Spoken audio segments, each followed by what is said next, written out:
Hey everybody, back again. Today I want to talk about Bell Hooks' short essay titled The Oppositional Gaze, Black Female Spectatorship. Because I had quite a few people asking me, kind of strangely, coincidentally, about Laura Mulvey's essay, Visual Pleasure in Narrative Cinema, in which she talks about the male gaze.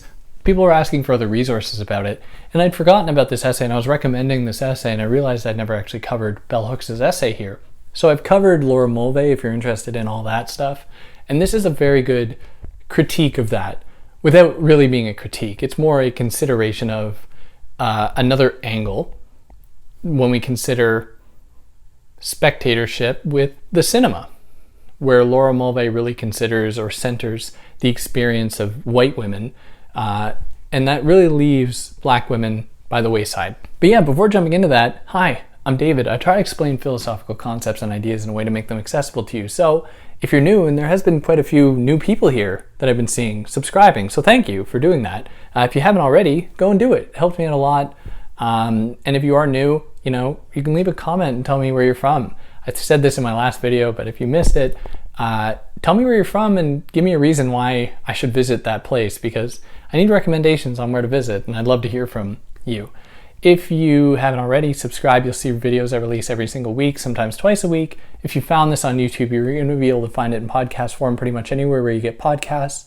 Or if you found this in podcast form, you're going to be able to find this on YouTube if you want the video for it at all. You can also follow me on Instagram at theory_and_philosophy or on Twitter at David Guigno. If you want to help me out, you can do all those things I already mentioned, like, share, subscribe, or you can help me out monetarily via Patreon or PayPal, but obviously no pressure.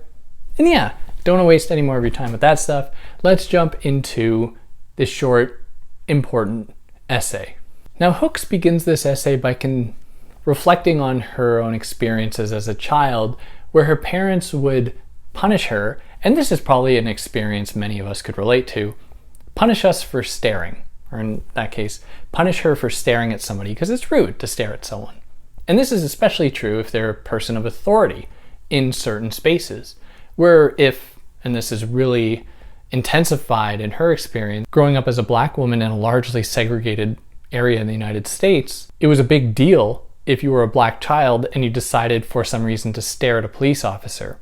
That could have very bad negative effects. Or, for anyone who's familiar with the story of Emmett Till, just a young black boy who stared or looked at a white woman and he was murdered for it. There's a long legacy of black people in the United States and elsewhere being punished for staring at people who they are not allowed to stare at. People who, in that context, occupy the majority position and hold all the power. So staring, and she reflects upon this as a child, was something that she had to be very careful about. The act of gazing, of being a spectator, was something that was taken from her as a child. And this was extended largely to large swaths of the black community. You had to be very careful who you were looking at because of possible reprisal, of fear of being then punished for staring. So in that context, where the act of looking marked a punishable offense, looking became an act of opposition. It became an act of resistance to some extent, where the gaze was something that could do more than just gaze. It disrupted power, even if it meant that it exerted power in a form of punishment. So it demonstrated that looking could itself be a kind of practice. It could be an act of resistance. Now, she takes this idea, specifically she credits Foucault for this, and Foucault's idea that power always leaves room for resistance. It always leaves in various interstitial, or make it clearer, in Foucault's work, there's always room for a counter or resistance to dominant forms of power or of knowledge making. And this is because that no power or no base of knowledge can be readily established without a necessary antagonism or point of antithesis or an opposite that it can compare itself to in order to attain its dominant status. So it doesn't attain its dominant status by persuasion, by presenting an actually seductive alternative to the world or option for the world.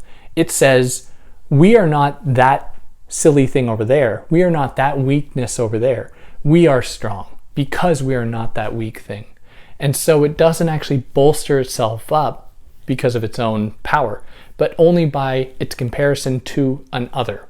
Now, because that comparison is always there, it's necessary, it reveals the extent to which there's always going to be that room for resistance, because it's over there. It's always going to be there. And so Hooks meditates on this to, lend credence and credit to Foucault's work, to say that even in this, what would appear to be an innocuous thing, looking, is in itself, it can embody a type of resistance. And we get this as well in the work of Frantz Fanon, who I've covered on this channel, and I've covered Foucault as well if you want to go and check out all those texts that I've covered, where in Fanon's work he identifies very clearly that looking is a form of violence in a lot of cases, where he reflects on how at one point he's sitting on a train or he's waiting at a train stop and a young white boy is looking at him, and in that moment he suddenly fears for his life, or he fears for the repercussions of what this act of looking will mean for him. Perhaps this child's mother is going to see this kid looking at this black man, and the child's mother, this white child and white mother, this mother is going to think, oh, my boy feels threatened by this black man, so therefore we have to engage in some kind of punishment against him just for this act of looking. So while it is perhaps innocuous, it is harmless in itself, it can have very real effects that can be very violent and can be very real. Now, this essay isn't about looking abstractly, so to speak. It's about looking at television, looking at the cinema, looking at film. And she says that in her segregated neighborhood, where their really only connection to, for the most part, to white culture and white people, because everything was segregated, was through television. And she says that when she would watch television, there was a lot she would see. She would see certain depictions of black people, certain depictions of white people, and how these depictions were meant to confirm and affirm the various racial dynamics that were dominant at the time. And she found that she would interrogate what was seen on the screen, and many of her friends and family would do the same. They would look at what was being depicted about black people, how black people were being depicted, and they would question it and say, this is not right. This is not an actual reflection of our lives. This is only a representation of a certain person's idea or people's idea about how black people live, how black people are in that context. Now, not all people in that context, not all black people would look upon film or television critically. Some of them would just, as she says, they would kind of numb themselves and not interrogate the images that they saw. They would just forget about racism. They would forget about anything like that, and would just consume what they saw because it was entertaining, which is like, who's going to blame anyone in that context there, where, life is very difficult and you're looking for any moment to have enjoyment. It might come at the expense of actually interrogating the negative images that are depicted. The oppositional gaze, though, was a gaze that interrogated, and so in that interrogation, in that opposition, it gave birth to a desire to make different images. And here we see the beginnings of what would form into black cinema, where you'd see films that are made by black people for black people in order to push against the depictions that were largely monopolized by white production companies and white imaginations, or the imaginations of white people. But even in this opposition, there was something missing, where the people who actually had the power and the wealth and the resources to go ahead and make black cinema, to make films by black people for black people, were mostly black men. And so what we saw was a replication of a similar kind of oppression, a similar kind of stereotypical image making, now not at the expense of all black people, but at the expense of black women, because it would reflect the interests of black men. And she provides many different examples for this, and I don't want to go into all of them because, you'd have to explain the plot of the film and all the characters, and that would take a while. So you really have to read the essay to get all of the examples here. But she suggests that in so many films made by black men or from the perspective of black people, white women were still given precedence. White women were still constructed as a desirable love interest in the narrative, whereas black women were depicted as being hardworking, being not as fragile, being not as vulnerable, or anything like that, and depicted instead as being aggressive, being demanding, not, just acquiescent or accommodating like white women were depicted. And so even though there were these changes occurring in the depiction of black people in the cinema, in film, black women were still being excluded. So here emerged another oppositional gaze.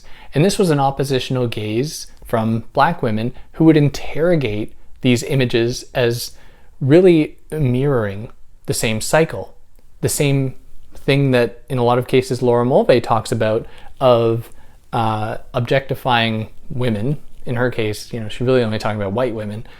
Objectifying white women, but instead of it being by white men, it's now by black men. So the oppositional gaze in this sense interrogates the limits of this construction of womanhood, where Laura Mulvey says that women are depicted as innocent, as virgin-like, as objects.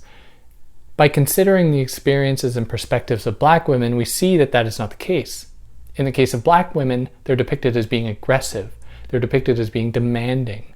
And so what we see is a splitting, a rupturing, a splintering of Laura Mulvey's idea. And now we have a more nuanced perspective that can really account for these differences, these variations in the depictions of women across races. It gives us a more holistic, broad picture of what's going on here.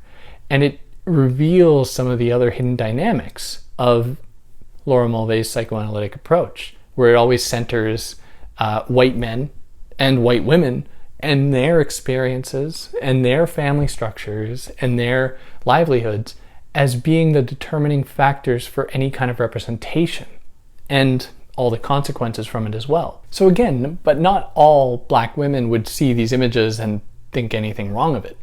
For it to be possible to have critical black female spectatorship, the kind of thing that Hooks is describing as the oppositional gaze, it must do one thing. It must actively resist the imposition of dominant ways of knowing and seeing. And it is this oppositional gaze that participates in this active resistance that opens the door for a filmic production or any kind of cultural production that is going to consider the experiences of those people that have been historically excluded, or when included in a negative light or stereotypically, so as to craft a space for these people to demonstrate, to depict their own lives in the ways that make sense to them.